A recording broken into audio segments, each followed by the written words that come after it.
I'm Ben Youngs, England men's most capped player. I love rugby. I love everything it's given to me. Goes himself and scores, Ben Youngs! But at times, it is brutal. And with that comes the risk of head injury. Back in 2007, at the start of my professional career, concussion wasn't a thing. You got banged on the head, you got on with it.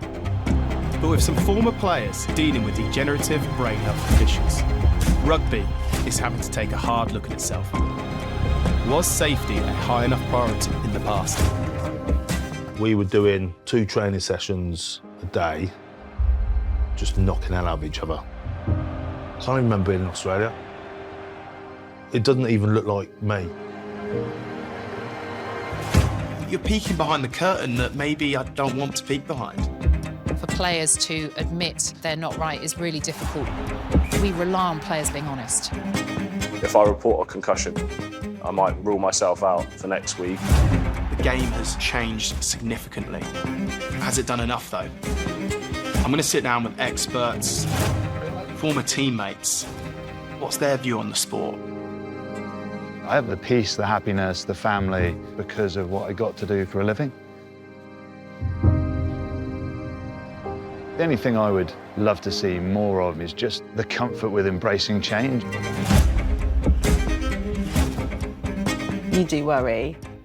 You're my husband, you're a father. My son Boris is 11, and every week I take him to play at our local club. So, I need to know, is the game I love the game that I take my son to safe?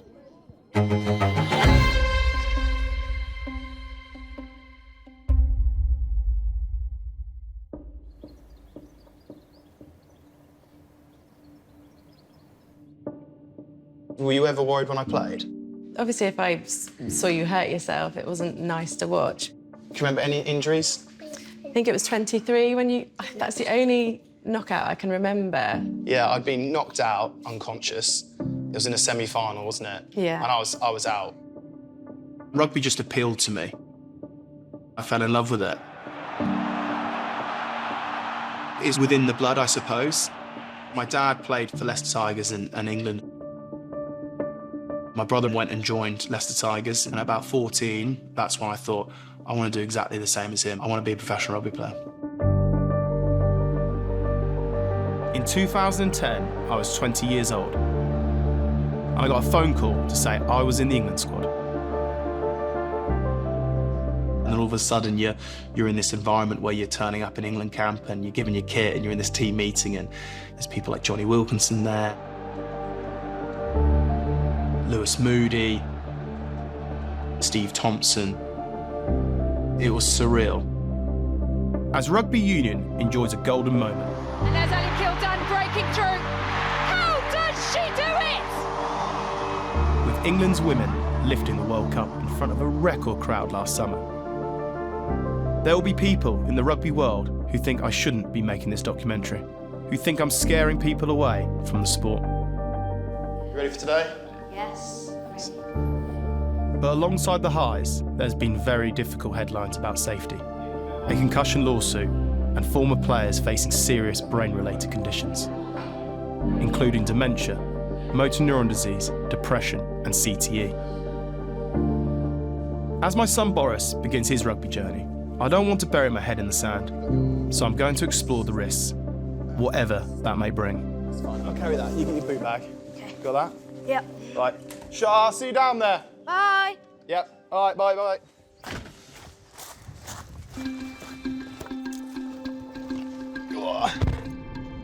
So you got Grandpa coming and Uncle Tom. Uh-huh. He'll be there, along with my brother, who I played England with, British and Irish Lions and Leicester. Boris plays at the same club where my dad first introduced me and my brother Tom to the game. Right, all good? Yep. Ready. Excited. Right. Like me, they're mad about the game. So I want to hear their thoughts on my plan to look at the potential connection between rugby, concussion and brain health. Tackle, move away, Boris. Harry, that's fine. There he is. Concentrate, Boris.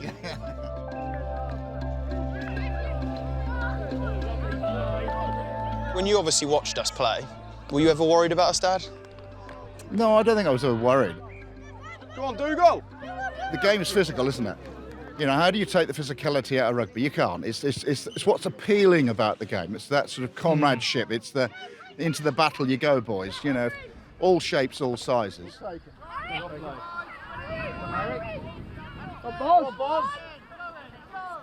My favourite part of the game was the physicality of the game. I loved hitting things and being hit as well. And it's a sort of thing I miss, actually, in some regards. I mean, my day, you got concussed, you know, they'd come on with a sponge of water and they'd slap you in the head and then you'd get up and get on with it. It was always about the manhood, really, of staying out there with your mates and standing up to it. When we both first started out, you know, staying on the pitch All about it. was your way of showing your commitment to a team, wasn't it? Because everyone else got it, because we didn't know what the risks were. Oh, Christ, Gus. Did you get that There's one? a kid who likes tackling. See, the game, some people just love it. Rugby players are wired differently. Everyone is expected to put their body on the line. And that forges deep friendships. Someone who loved the physical nature of the game more than anyone I know is Lewis Moody.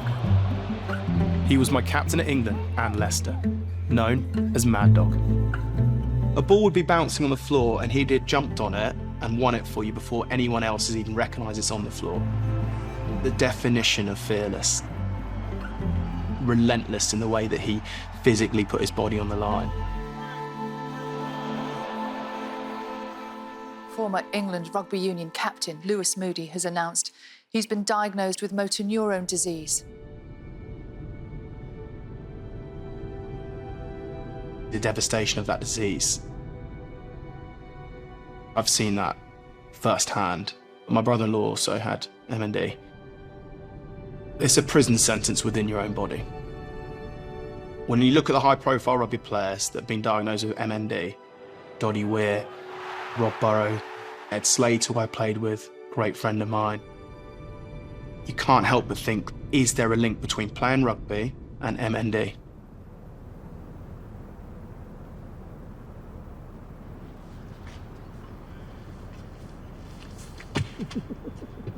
Hello, mate.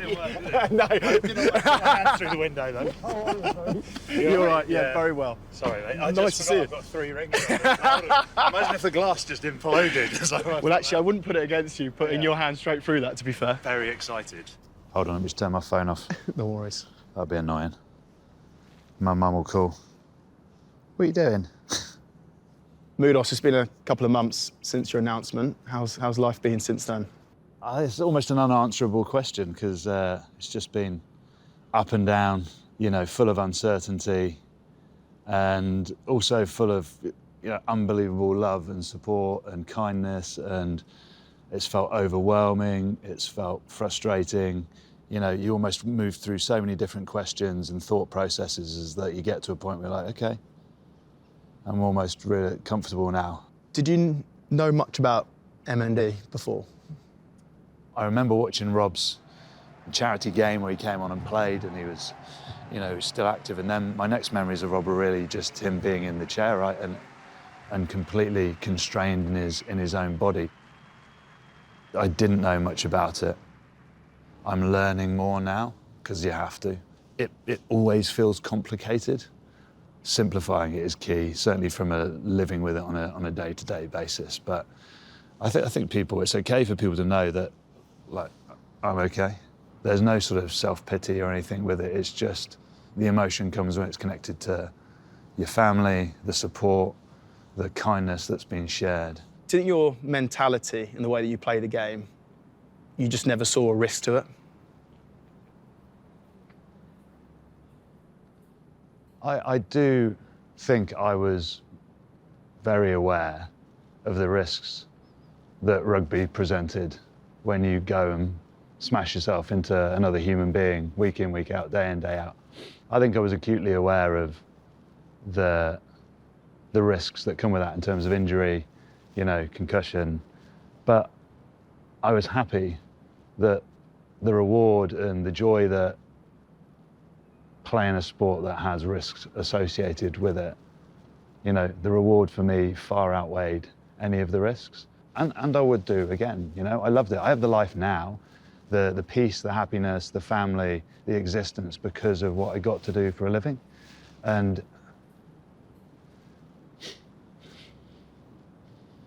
All right, mate. Take your time, bud. yeah, Take your time, mate. emotions are always close to the surface. Of course, mate. Of course. Yeah.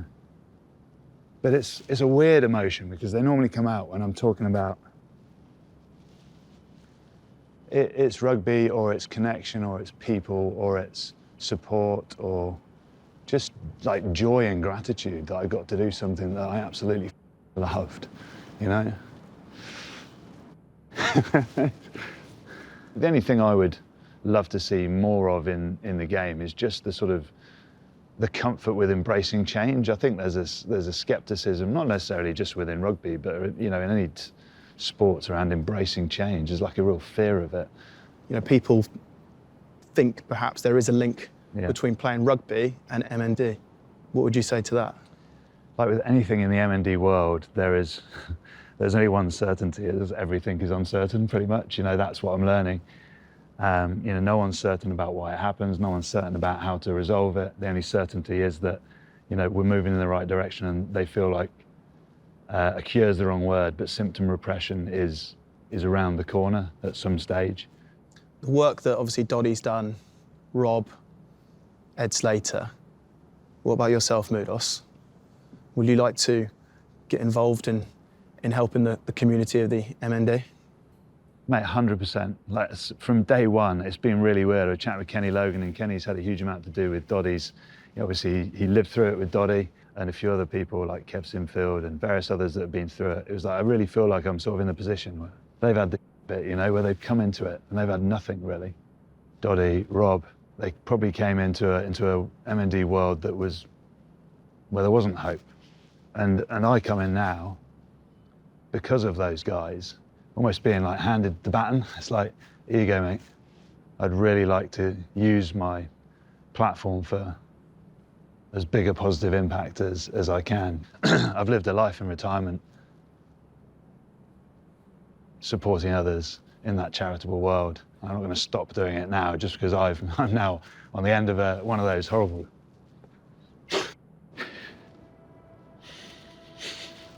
Youngs, you me up today, mate.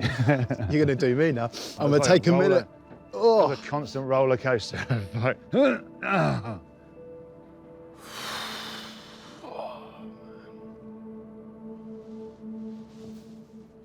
need to go home, lie in a bath, and Yeah. I'll have a long drive processing that, mate. That was, yeah. It's weird when you're put in these situations because you never know how you're gonna deal with it. You just don't know, and I don't necessarily know now. I don't think. I'm just doing. You're an inspiration the way you played the game, but you are in terms of what you're doing now. Yeah, well, I mean, it's a good reminder actually. You know, in terms of, you know, I'm quite lucky to be in that position because of having played and having a profile or whatever you want to call it. I'm unique. You know, I'm really conscious that there are thousands of people out there that don't. So, you know, hopefully, what you said, hopefully, you know, that strikes a chord with me, and I'd love to help other people, you know, have a voice. You make feel a like they have mate. a voice off the back of it anyway. 100%. But who knows? The future's to come. Yeah. Thank you, mate. All right. Thank you. Cheers. That was good. I don't know. Yeah.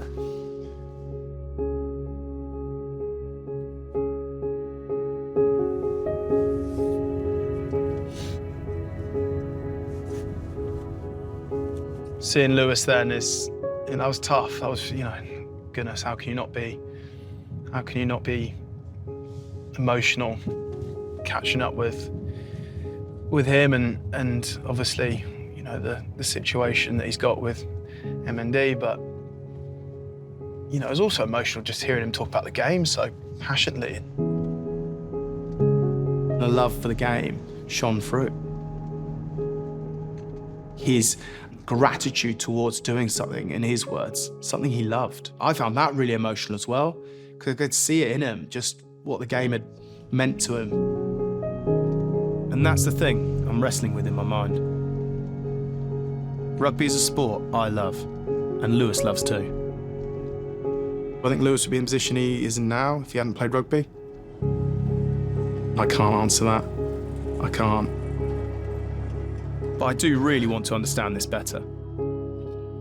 So I'm going to speak to the head of research at MND Association, Dr. Nick Cole. Does he think there's a link? Is there any evidence to suggest there is, or is it just a coincidence?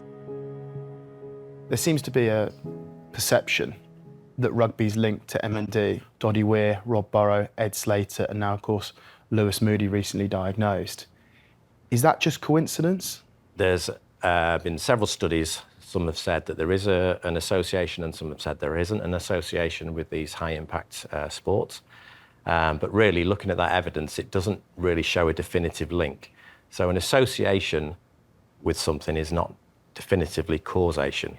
So it may be there's something about people who take part in high-performance exercise, which means they are relatively more likely to develop neurological diseases such as motor neuron disease.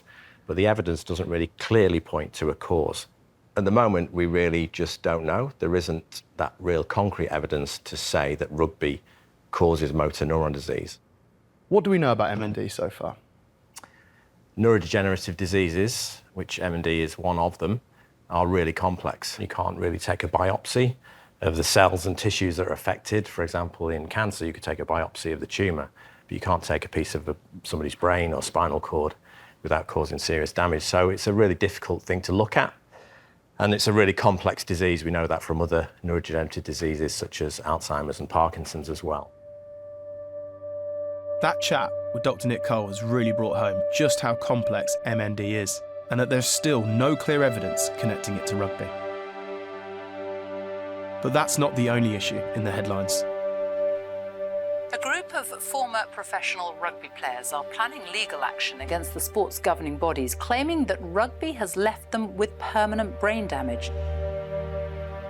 More than 1,100 former professional players in rugby union and rugby league are part of a concussion lawsuit against the sport's governing bodies. And this follows a wider pattern. Thousands of retired American football players sued over the long-term effects of head impacts. A settlement in 2013 paid out more than $1 billion. When I first started playing professional rugby, concussion just wasn't a thing. You got banged on the head, so what? You get on with it. When I began my professional career, there was no head injury assessment, no off-field check to assess whether you could safely continue after a suspected concussion. The HIA system was only introduced midway through my career, with the full version in place by 2015. I'm hoping Professor David Sharp, a neurologist, can help me understand what concussion really is and how it relates to rugby.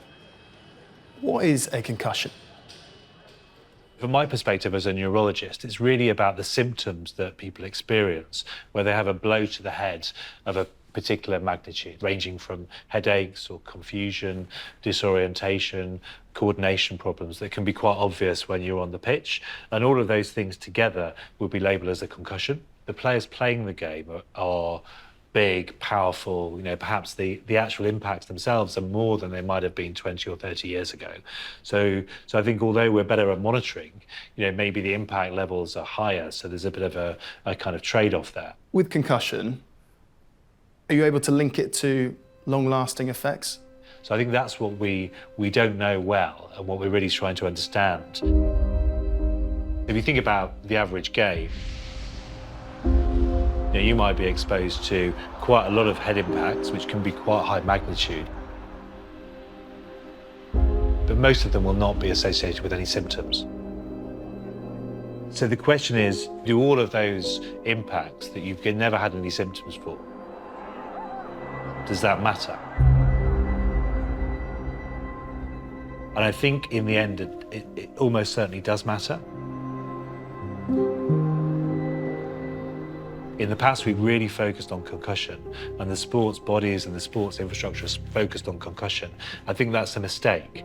I think now we're recognising we've got to be more broad. We've got to continue to measure concussion accurately, but we've also got to measure all of those other impacts that are not associated with symptoms and ask, do they matter and when do they matter? It was really interesting to hear from Professor Sharp about the wider dangers of repeated impacts and what he thinks the sport needs to focus on next. The brain-related conditions being diagnosed in former players include depression, early onset dementia linked to long-term changes in the brain, and then there's CTE, a degenerative disease caused by repeated head impacts, known to affect mood, behaviour and memory. I'm going to meet former Wales international Alex Popham and England's 2014 World Cup winner Kat Merchant, who are campaigning for the charity Head for Change. There are currently over 1,000 former rugby players diagnosed in the UK with neurodegenerative disease. Both are dealing with brain injuries they believe are linked to playing the game. You've got people that still maybe think it's funny. I don't think people know quite how serious it is. Nobody took it seriously. You were just expected to crack on with painkillers that you were taking every day just to get through training. I want to learn more about the work they do and why it matters. There's 3 key pillars for Head for Change, and that's care and support for the ex-players and their family, education, and then independent research. Tell me, both your experiences from rugby and, the diagnosis that obviously you have, Alex, with early onset dementia. I finished when I was 31. It was only then, most probably many years later, 7 or 8, went on a bike ride that I've done many times from my house and had a blackout moment, and it was pretty scary. Most probably about 9 months of scans, neuropsychological appointments, neurologist appointments, and then had the diagnosis in April 2020 of early onset dementia and probable CTE. So without doubt, rugby was the link towards that. Yeah. What about yourself? And for me, started playing when I was 14, got my first concussion. I got fully knocked out at 16 years old. They got significantly worse. My one in 2013, the worst one, got knocked out, had a seizure on the pitch. And that was a real moment for me. I was realistically going to have to retire from the amount that I'd had. Then I had a year of really going to some dark places. Lights felt so bright, noises felt so loud, and I'd be physically sat in my own house in the dark, just cowering at noises. And it really was just awful. And I think what I want to do, and part of our conversations, are helping to educate players so they know potentially what concussions look like, how to recognise them, how to still be able to play rugby, but be safe. What changes would you like to see brought in? Mandatory amounts in contact, like the NFL did 15 years ago. We've still got guidelines, and there are teams that are really good and hardly do any contact during the week, but there's some old school coaches still out there who beast their players and use it as a punishment, because 80% of my damage was done in training, and we can manage that contact. The length of the season at the moment for UK players is 10, 11 months long. That's far too long. And this is my point on the women's game, which has gone professional. I just hope that we're learning from the men's game and we can put that support into the women's game in this fantastic transition, because it's brilliant that it's happening and it's taking off as it is. But yeah, I hope the lessons are learned. What's your relationship like with the game now? I still love rugby. I want it to survive. I just think we need to move forward with these safety at first and foremost to make the game survive. Yeah, we can't have it as a taboo thing. We've got to be open and talk about it. Do you know what I mean? And I want the game, but equally we have to look behind the curtain and understand what needs to be done to make sure it's sustainable and safe. I don't have kids, but if I did, I would want them to play rugby if they wanted to. It's something I would want it, but I would want it to be in a safe as possible environment that they could then go and do it. You've got to look after your brain. You only get one of them. So it's just being smart with that. Rugby's amazing, but also so is the rest of your life. It should have been done years ago. The knowledge was around, but the positive from it, we're having this conversation today where 5 years ago we wouldn't have been having that conversation. Raw and eye-opening for me. Fascinating, really. They're doing a lot of work to try and raise awareness, and ultimately it comes back to trying to make the game safer. Did you ever worry about when I played? There was definitely some hold your breath moments. As a partner, you only have to look round in the stands and see the other family members around you to know that we're all thinking the same thing, and you're all worried if your partner or loved one goes down with a big thump or gets knocked out. You look at the generation that I grew up watching, and I actually had the privilege of playing with some of them, and you see what, Lewis Moody with M&D, you look at Steve Thompson with early onset dementia. Do you look at that and think, my gosh, myself or my brother, further down the line, or that we could be in that situation? You do worry because, you're my husband and you're a father, and I don't want to think that in the future something might come up.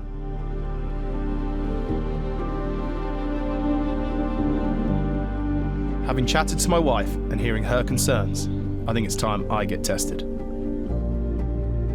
At the start of this documentary, I didn't think this was something I needed or wanted to really do. But what I've heard so far has changed my mind. The Advanced Brain Health Clinic is open to former players, and the RFU are part of that in terms of funding that. And what they've had is, 250, 300 ex-rugby players go in there and get tested, not only on a cognitive level, but also getting brain scans. Afternoon. I've got an appointment at 1 o'clock. Hello, can I give your name, please? Ben Youngs. What brings you here today? Do you have any concerns about your brain health? I played professional rugby for 19 years, and now I'm retired. So I'm here today to see, has the game affected me? Has it affected my brain?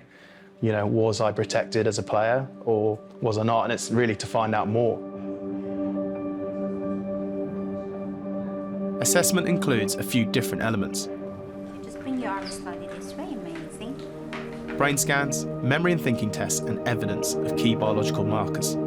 So the cognitive tests are quite comprehensive. They're going to cover a wide range of cognitive domains. So to start off, I'm going to read you a list of words. I want you to listen carefully, and when I finish, repeat back as many words as you can remember in any order, okay? Okay. Spoon, lantern, clock, pillow, key, book, hammer, compass. Spoon, lantern, clock, key, hammer, book. Going into that scanner, the reality of being tested really hit home. And I actually felt pretty anxious. I feel like I've had it done now, and it's a case of let's see what comes back.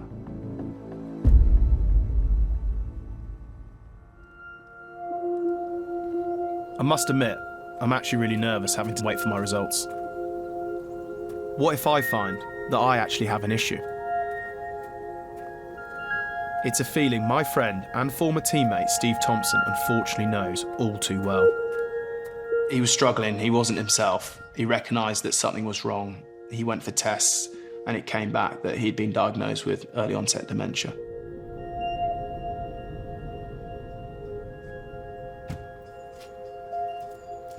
I'm going to sit down with Steve and I want to know how he's doing. What is his relationship like with rugby?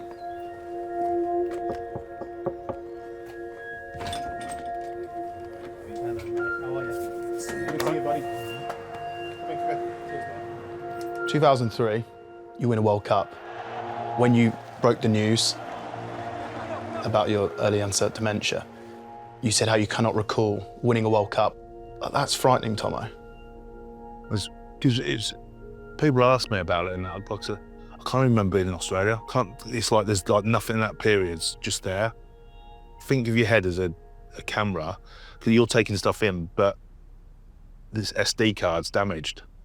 Can you recall any of it if you were to watch it, or would it still feel very much like, that's me running around, but I can't remember that? It doesn't even look like me. People sending me clips and stuff like that, and it's weird. It's like, oh, I've got no emotional or any attachment to it whatsoever.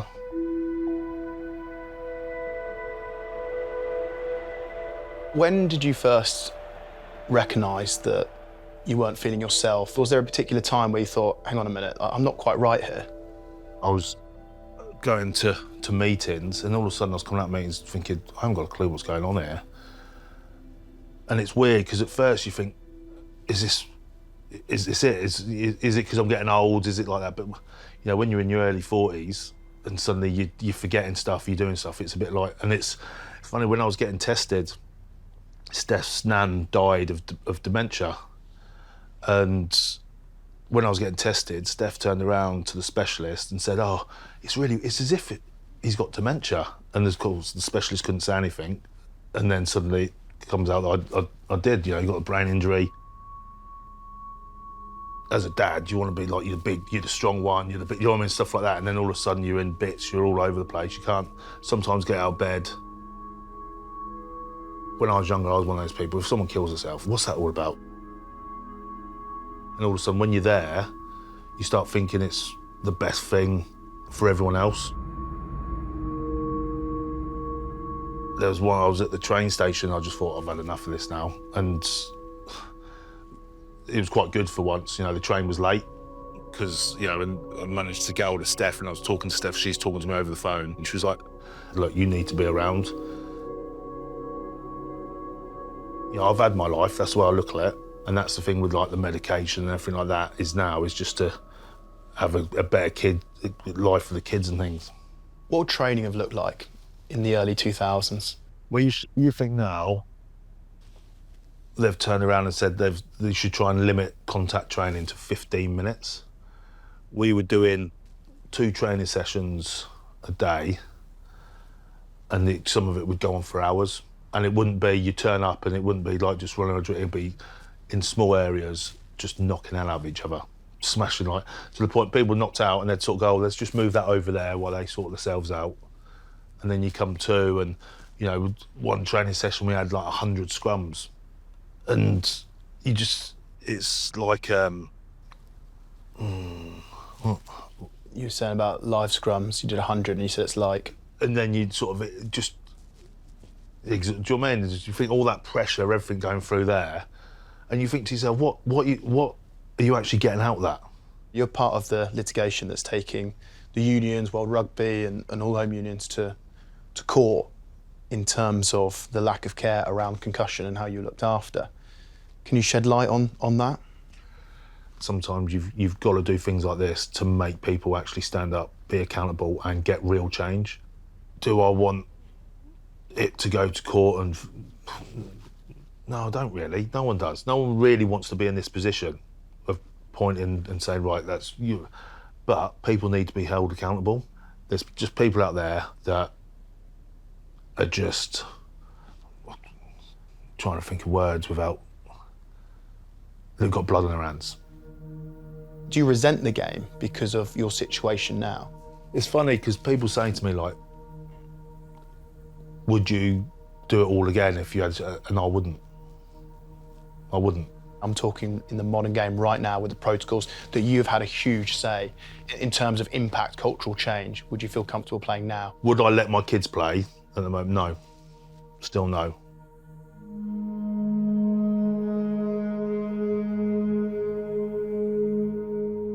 It was really, really hard.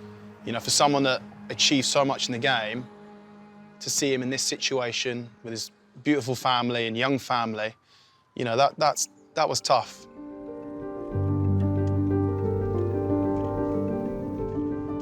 I found that whole sit-down chat, like, that was impactful.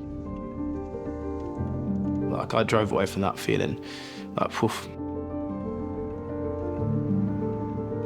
I'm pleased that rugby has changed. It had to change. It had no choice. Because if we got another example of a Steve Thompson situation in 10, 15 years' time, the game's failed. Rugby has had a lot of negative headlines, but it has also invested a lot of time and money into making the game safer. So what is currently being done? I've come to the home of English rugby to meet Lindsay Starling, the Science and Medical Manager for World Rugby.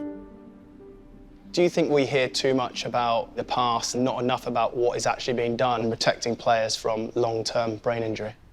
That's a tricky question, because a lot of the past is what's led us to where we are now and why there is so much focus on it. But then, because we know it is a physical contact sport, there are going to be concussions, but it's then enhancing that if a concussion does occur, it gets identified, it never gets missed, and ultimately the best possible care from that player can be taken. And so I guess it's a balancing act. What we need to do to improve things going forward is make sure what we know now is known by everybody, and sharing that information with players themselves, with parents, with broadcasters, with fans. Can you tell me about the protocols that have been put in place over the last decade within the game? The standout one from a head injury perspective is the head injury assessment, or the HIA, and that's been in place for about 12 years now. A player is seen right after an incident in a match. HIA. They then either return to the field or they not, depending on the outcome of that assessment. Ellie Kildunn is being walked off by the medics for a head injury assessment.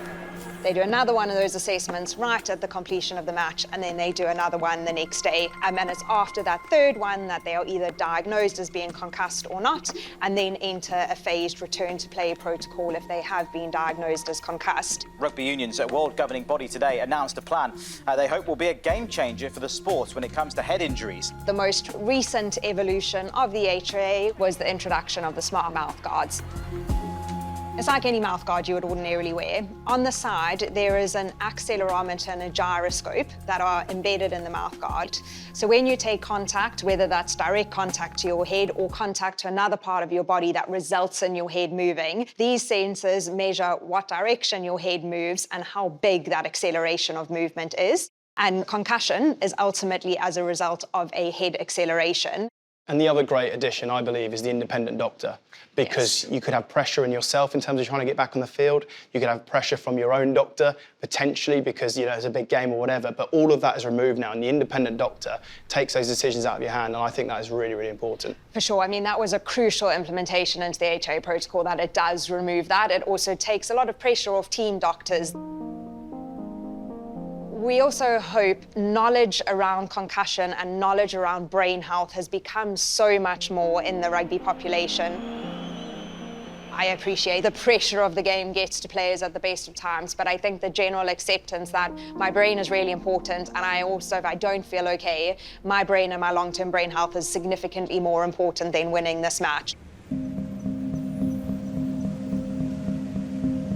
The governing bodies are clearly taking welfare seriously. But what about the players? Does that pursuit of winning sometimes make them a danger to themselves? I've come to meet Anthony Watson to hear his concussion story. Talk us through 2017, British and Irish Lions tour against New Zealand, second test, and you get caught badly. At the time, I knew the impact was big. As I got in to do the protocol, I was starting to feel a bit hazy. I just want to caveat this by saying that, you know, I love the medical staff there, and they had no idea I was doing this. At that stage, I knew the protocols. They give you like 5 words to remember. So it's elbow, apple, carpet, saddle, bubble. That's what I had. I managed to get through the walking tests and all of that stuff. And then when it came to the words, you know, I knew it off by heart. So I knew I was going to get straight back on. And that night I had a pretty mental headache. But if I could go back today, I wouldn't do anything differently, because it's a Lions test, second test. If I report a concussion there, you know, then I might rule myself out for next week and, you know, have to wait 4 years to potentially do it again. In a Lions tour that happens once every 4 years, you may not get another opportunity, and therefore you're not ruling yourself out. And then contrast, Gary Ringrose. Head injuries have been a huge talking point in both codes of rugby in recent years, and today Gary Ringrose withdrew himself from the Lions team for the second test against Australia because he was still suffering the after effects of concussion. Fair play to him. It's hard to say, no, I can't play because I've got a concussion, because no one can see it, it's not visible. So I think with regards to whether it's on the onus of the players, I think, yeah, you have to take responsibility, and ultimately you have to be smart and control your own destiny. Does rugby have a problem? I don't think so, personally. You know, I think that as a professional, you acknowledge that there's risks of playing the game, but the tech and the protocol and stuff like that mean that players are, in my opinion, safer than they've ever been, and that's only going to improve. You used to be able to cheat the system, but can you now? It's too hard. It would be too difficult to fudge it now, and I just don't think it's possible. Speaking with Anthony has made me reflect on the importance of taking responsibility as a player. I've come back to my old club, Leicester Tigers, for the first time since retiring in 2025. To catch up with my former teammates, Tom Croft and Matt Smith, and get their thoughts. We've all got first-hand experience of staying on the pitch no matter what, and I want to hear how they look back on that approach now. When you're in it, you don't think about it, do you? But when you watch it, you watch like some of the hits and the breakdown stuff, and you're like, oh my gosh. Well, I enjoy it now. I didn't watch a lot of it when I was playing. No, you didn't watch hardly any, actually. What, didn't make any tackles? Is that what you mean? Is Gary Ringrose the ultimate example of culture shift around concussion? Definitely. So had he played a Lions test before that? No. That is, for him as a human being, that's unbelievable That's what he's huge. done. If that had happened in 05 or 09, you'd have got called soft, and what the hell are you doing? It's obviously happened when it has, and it's actually been applauded, which showed a distinct difference between two proper, almost eras of rugby. When you went in 2009 with the Lions, and also in 2013 with the Lions, do you think if someone had the symptoms of Gary Ringrose, they would have just played and gone, I'll deal with the consequences after? 100%. I'll play a Lions test and I'll deal with it after. There was no thought or conversation about consequences. To be fair, in 09, it wasn't a thing. You know, you had a headache, well, a few paracetamol, a few ibuprofen, and we'll crack on. If we're just starting out now, and the game's got a lot of, you've got HIA protocol, there's return to play, there's the gumshoe and all that, I'd feel confident taking that pitch, feeling absolutely fine. But equally, you're doing it because you love the game. Yeah. And yeah, there's risk, but you love it. Yeah. You're part of something unique. Yeah. But there's risks to everything. There's risks to everything. You could sit with 30 players down the pitch right now, give them an hour lecture on brain health, concussion, the dangers of rugby. Guarantee you, within half an hour of leaving that room, they'd have forgotten about it and be back on task of looking, right, what's the next game? In the World Cup final, if you had been struggling with your head, would you have told anyone? And would you have stood down? No, I'd have played. The culture's shift now that you can't have that debate. But if I felt symptoms during a week and it's a World Cup final in 2019, no, I'm not saying anything. Yeah. I'll play and I'll deal with the consequences after. I think this is the whole piece, right? It's individual. It's how I see it. It's different to how Anthony Watson saw it when he got knocked out, to how Gary Ringrose saw it. We all see it for our own perspective, for our own feeling and connection towards the game. Player responsibility is clearly a complex issue. One woman who knows both sides of the debate is Dr. Karen Jones. Karen is a former England international, but is also RFU's clinical services lead. I played on this pitch back in 2005, and I think we played probably in front of about 450 people. I was here for the World Cup final and watching 82,000 people cheering the women on, and the mood in this stadium was just incredible. I'm so proud to have played my part in it, and it's really exciting to see where the women's game is going to go. Do women experience concussion differently to men? When we look at the data in PWR and Prem Rugby, it's broadly similar rates of concussion between men and women. What we do see is that women in rugby tend to report more symptoms than men, and potentially those symptoms last a bit longer in women than they do in men.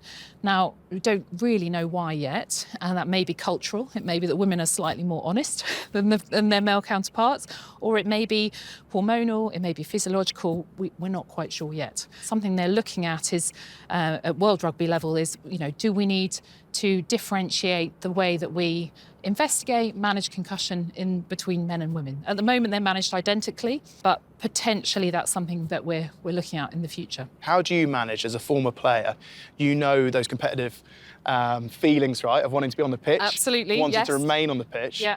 You can relate to that. Yes. However, you're in a situation now where, no, you can't do that. And it's taken out of their hands. Having played, it really helps me to understand where people are coming from. When you take players in to do head injury assessments, there are times that people are really upset with you. One thing is being empathetic towards the players and understanding that they just want to get back out there, but also understanding that actually your ability to be honest with yourself is sometimes not there when you're in a game situation, and honest with other people. Do you think you've seen a cultural shift within the players' mentality of not only understanding it more, but being more aware and flagging up symptoms or admitting to themselves that they're not right? Yeah, 100%. Sometimes for players to admit that they're not right is really difficult to others, but even more difficult to themselves. However, I think the education that's been going on now alongside the HIA process over the last 12 to 14 years has really led to a cultural shift. And the hardest thing we have at the moment is that we don't have one test that tells you if a player's concussed or not. A lot of it still relies, because the medical tests are just not there yet. We rely on players being honest. And hopefully in the future that will change. But where we are at the moment, the education piece is key.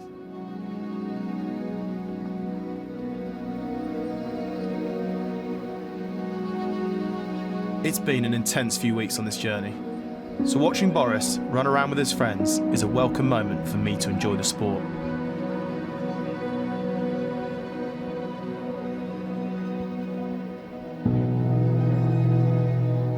But it turns out, it's actually a chance for me to see just how head injury protocols are being followed at grassroots level.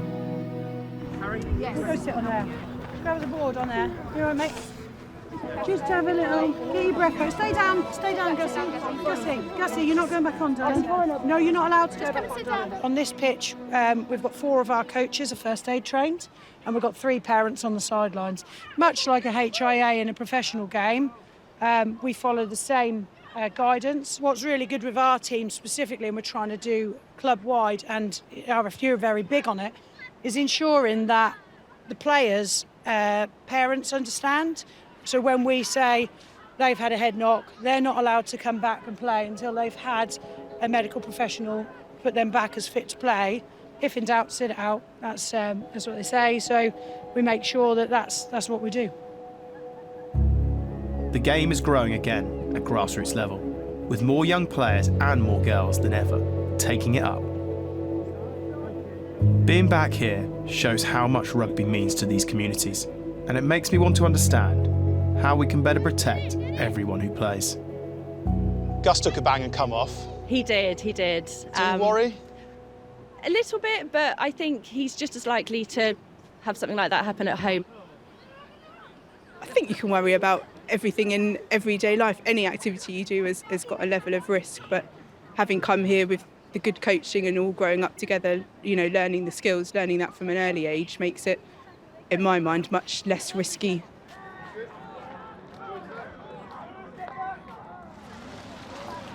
In the professional game, a groundbreaking independent study is underway that involves an MRI scanner being taken to matches.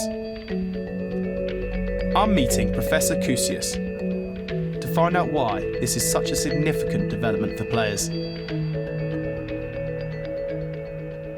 Constantine, did you have personal motivation to get involved with the study? I'm the proud father of 3 teenage sons. All 3 of them play rugby or played rugby. And I remember standing there as a parent pitchside on a number of moments that would scare any parent, and thinking, what do we really know about what has just happened and what the implications of what has just happened might be? How do we make sure rugby in particular and contact sports in general can continue to be played safely for generations to come?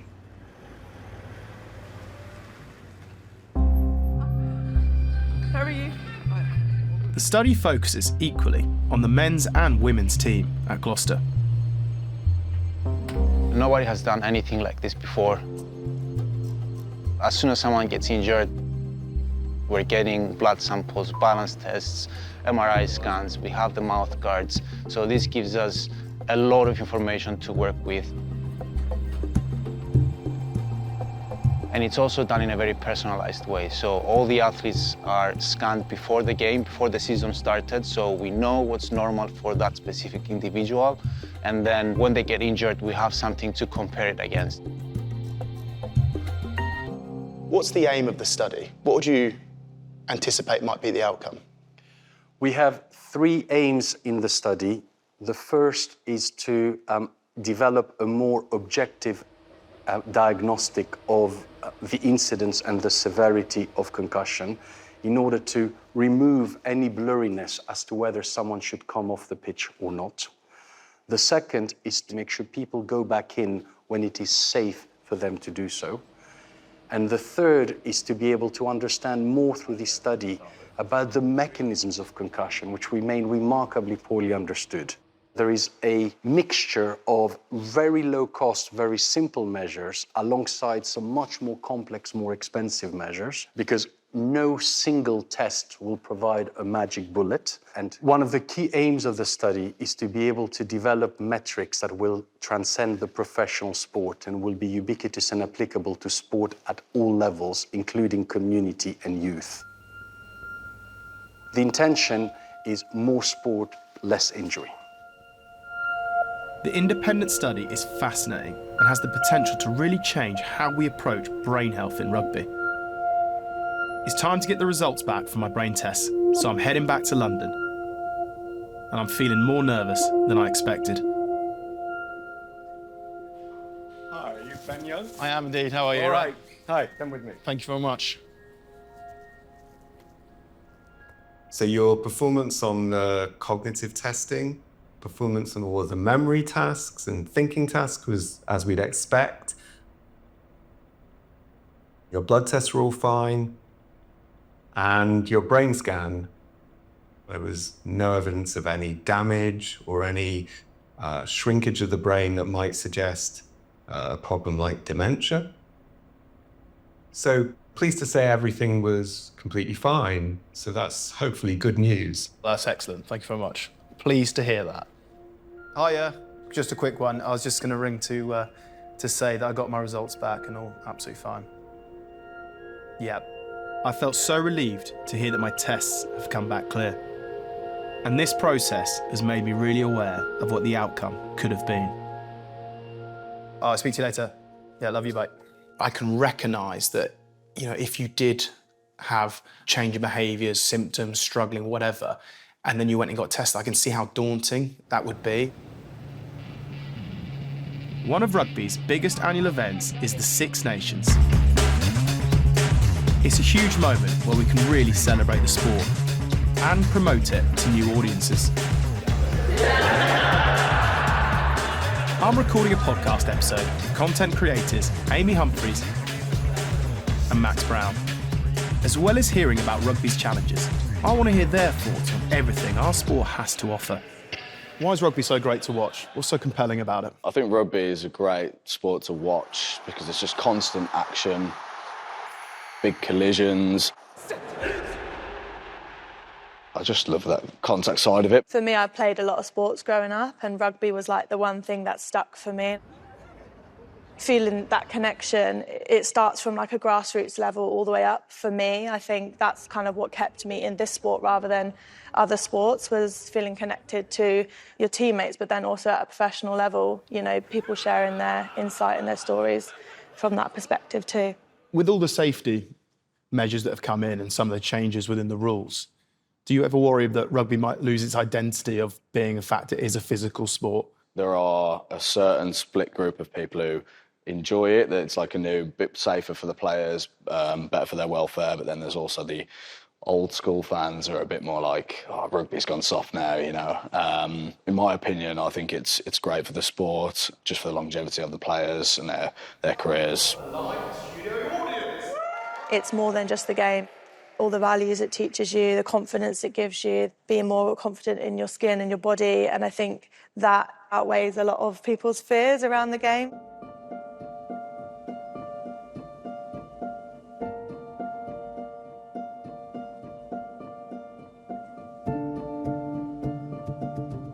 I'm really pleased I've done this documentary, and I'll be honest, to start with, I was concerned, you know, I wasn't sure what I was going to see behind the curtain. In a sport that I love, would I be horrified to see what I found?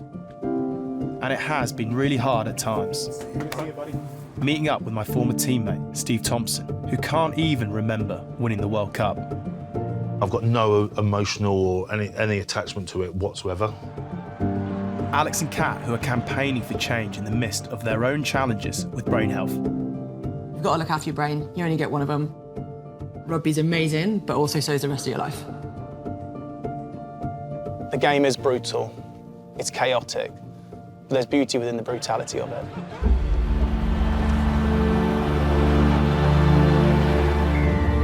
And you can't separate the hits from what makes it so compelling. That's why this stadium is full for match day, 80,000 people. It's like she is made of magic. But I can see that safety has to come first. After these conversations, I do feel that the amount of contact in training and the length of the season do need looking at. And that will always need to tread carefully between player responsibility and safety protocols. But from grassroots to the sport's greatest stages, it feels like rugby is finally getting a handle on that. The education that's been going on now has really led to a cultural shift. I really believe the sport is pioneering in the way that's trying to tackle concussion head on. The intention is more sport, less injury. And that's so important, because ultimately, most of us who have played the game at any level still love it and want it to thrive. I still encourage my son Boris to play the sport. But if I've learned anything on this journey, it's about being open-minded. The reward for me far outweighed any of the risks. And I would do again. The only thing I would love to see more of is just the comfort with embracing change. Above all else, we have to keep looking in the mirror to make sure rugby is as safe as it can be. In order for the sport I love to survive.